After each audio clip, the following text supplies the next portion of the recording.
Salut, ici Axel, je te souhaite la bienvenue dans ce nouvel épisode de notre série des Golden Hours pour t'inspirer, pour te booster, pour t'aider à libérer ton plein potentiel. Il y a de cela bien longtemps, dans une galaxie lointaine, très lointaine, Luke Skywalker a accompli le plus grand des exploits, convaincre Dark Vador de tourner le dos au mal. Mais quelle est donc cette technique de persuasion de Jedi pour retourner la situation? Crois-tu que cette technique peut être utilisée dans notre galaxie?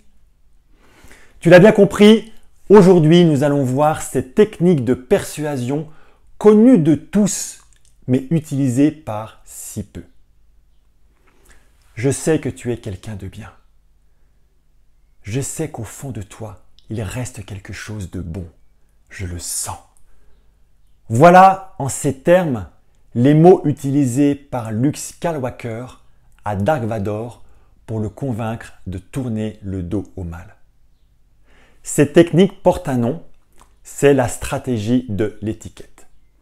Cette stratégie de l'étiquette, tu l'imagines, a été utilisée en long, en large, en travers, a été étudiée par nombre de chercheurs pour voir si elle fonctionnait et la réponse est oui, ça fonctionne. Qu'est-ce que c'est que cette stratégie de l'étiquette? Je te l'explique. Cette stratégie consiste à attribuer à une autre personne des traits de caractère, des qualités, des comportements, une attitude, une posture, souvent des talents, des compétences, une autre croyance quelque part par rapport à ce qu'il est capable de faire aujourd'hui. Dans la plupart des cas, en tous les cas, c'est le contexte dans lequel on part aujourd'hui, c'est d'élever le niveau. C'est exactement ce que Luke Skywalker fait vis-à-vis de Dark Vador. Il lui dit, mais je sais qu'il reste quelque chose de bon au fond de toi, je le sens. Il change de niveau parce que Dark Vador le sait, que là où il est, ce qu'il fait, c'est pas bien. Ça, c'est la première chose. La deuxième chose, c'est que la personne qui dit ces mots a un lien d'autorité, a une posture d'autorité vis-à-vis de cette personne, c'est-à-dire qu'il y a un lien d'influence. Tu le comprends, dans le cas de Luke Skywalker et de Dark Vador, c'est ni plus ni moins le fils qui parle à son père. Donc là, il y a un lien qui est très très fort. Ça, c'est le deuxième point. Et puis le troisième point, c'est ni plus ni moins d'inciter la personne à adopter un comportement qui permet d'aller de sa situation actuelle vers la nouvelle situation d'autorité qui est indiquée. Et pourquoi cette personne va changer de comportement? C'est extrêmement simple, parce que la plupart de nos comportements sont guidés par le fait que nous voulons rester cohérents par rapport à tout ce que nous faisons jusqu'à présent. Et donc cette cohérence nous incite à passer à l'action.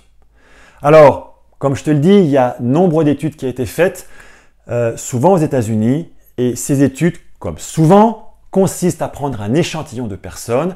Il y en a 50% ont fait le test, il y en a 50%, c'est l'effet placebo, il ne se passe absolument rien. D'accord? Dans ce cas-là, ça concernait des élections. Donc on a pris 50% des personnes. Et puis là, voilà, on les a vus et puis on les a convaincus que c'était des bonnes personnes, que ce sont des bons citoyens, que ce sont des bons électeurs. Donc les personnes sortent de là et disent « Ouais, nous on est des bons électeurs ». Et puis l'autre échantillon, on leur a rien dit de particulier, on a dit « Vous êtes des électeurs moyens, vous êtes des personnes lambda ».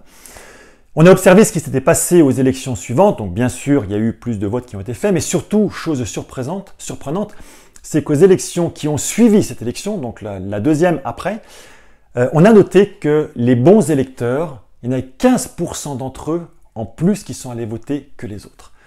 Donc ça, c'est quand même intéressant. Et cette technique, de cette stratégie de l'étiquette est utilisée dans beaucoup de domaines de notre vie. Et j'aimerais t'en citer 3 qui sont des domaines que très vraisemblablement tu es amené à côtoyer au quotidien. Le premier, on va parler de l'environnement du travail. Soit c'est un de tes collaborateurs, soit c'est un de tes collègues, plus rarement un de tes chefs, mais pourquoi pas, et puis cette personne est en posture compliquée. Elle a par exemple un dossier à rendre et tu vois que ce dossier est compliqué, qu'elle est dans une phase qui est vraiment difficile. Toi, qu'est-ce que tu vas faire dans ce cas-là pour pouvoir l'aider? Eh bien déjà, tu vas lui dire, tu sais, je vois très bien que tu travailles dur. Ah, déjà, on reconnaît par rapport au job que je fais. Puis deuxième chose, tu sais, je sais que tu vas y arriver. Parce que, regarde, et là, on rappelle un certain nombre de succès que la personne a pu avoir dans le passé en disant, tu vois, je crois en toi, mais ce n'est pas de la croyance gratuite. C'est vraiment quelque chose qui est vrai. Et donc, du coup, je crois en toi, je sais que tu vas y arriver, je sais que tu es capable et je sais que tu vas t'en défoncer, voilà, etc. Et a fortiori, lorsque c'est un chef qui va dire ça à son collaborateur, il y a vraiment cette posture d'autorité qui va montrer au collaborateur que oui, mon boss, il croit en moi. Alors non seulement je vais redoubler d'efforts, mais surtout je vais changer ma tactique pour autant que mon boss vient m'aider pour le faire, à changer ma tactique pour mettre beaucoup plus de résilience et pour pouvoir aller vers une attitude et donc un résultat qui est beaucoup plus satisfaisant. Donc ça, c'est un premier cas. Il y a un deuxième cas qui est archi connu, qui est le cas de l'enseignement. On connaît tous cette étude qui a été faite entre deux enseignants. D'ailleurs, cette étude, on parle moins de la stratégie de l'étiquette, mais on parle beaucoup plus dans ce cas-là de l'effet Pygmalion. C'est cette étude où on prend deux enseignants dans deux écoles avec des jeunes qui sont mais exactement les mêmes. Quand on regarde en termes de coefficient intellectuel et tout, c'est exactement les mêmes. Mais pendant une année scolaire, il y a un enseignant qui va dire à ses élèves « Là, vous êtes la meilleure classe. Vous êtes les élèves les plus intelligents, vous êtes les plus forts, etc. » Et puis les autres, on va leur dire, quelque part, on va leur bourrer le mou, comme on dirait quelque part. Et puis l'autre, voilà, ça continue normal, il y a pas les enseignants ne vont pas les descendre, mais ça va être quelque chose de complètement standard. Oui, à la fin de l'année, les résultats seront beaucoup plus élevés pour le premier enseignant par rapport au deuxième. Et en fait, c'est vraiment cet aspect de « je crois en toi », je sais ce dont tu es capable de faire. C'est exactement ce qu'on fait quand on accompagne des personnes, quand on a des mentors, quand on a des coachs. C'est exactement ça parce qu'on connaît les gens et on est capable de dire « je sais ce dont tu es capable de faire ». Toi, tu ne le sais pas, mais moi, je le sais. Et donc, on met la barre un peu plus haute et ensuite, on met les gens en posture de comportement, on les fait passer à l'action pour qu'ils arrivent à passer et à arriver justement jusqu'à ce niveau standard.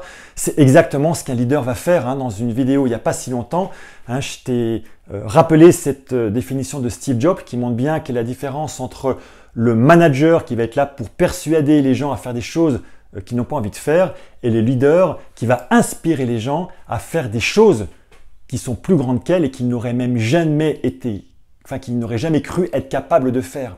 Donc on est vraiment dans cette démarche, quand elle est prise avec éthique, cette technique de persuasion, pour vraiment faire monter les gens.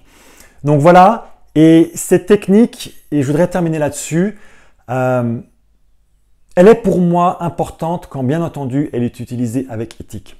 Parce que tu le comprends qu'elle peut aussi fonctionner malheureusement, et c'est inconsciemment d'ailleurs, mais souvent comme cela qu'elle est utilisée, c'est en sens inverse. Quand on va dire à quelqu'un ouais, t'es nul, de toute façon, ce que t'as fait, ça vaut rien. Merde, quoi, excusez-moi, mais quand ça vient d'une personne d'autorité, c'est hyper violent parce que du coup, la personne, elle va le croire. Et au lieu de dire, elle est là, et bien finalement, elle va sous-performer. Donc ça veut dire qu'il n'y a pas que des blessures physiques, il y a aussi des blessures psychiques et c'est vachement important. Et quand on ne cesse à dire à quelqu'un, t'es nul, t'as pas de valeur, ce que tu fais, c'est pas bien, waouh, la personne, c'est une technique de persuasion. Ouais, c'est une vraie technique de persuasion. C'est une vraie technique de persuasion. Donc, ça veut dire que les mots qu'on emploie ont vraiment tout leur pouvoir, ont leur sens, ont leur puissance. Et ce qui est important, c'est vraiment quelle est l'intention que l'on veut faire passer à travers nos mots, à travers notre attitude, à travers notre comportement vis-à-vis des gens. Et faisons tous attention quand on sait qu'on a une posture, certaines postures d'autorité, d'influence vis-à-vis des gens. Alors, c'est bien sûr la relation de parents à enfants, mais aussi de nous, enfants, par rapport à nos parents. Puis dans le cadre du travail, c'est si on est collaborateur, puis qu'on a un certain charisme, comment on peut influencer les autres. Quand on est le manager par rapport à nos collaborateurs, voilà, ça peut fonctionner dans tous les sens, dans des associations, avec des amis, enfin partout.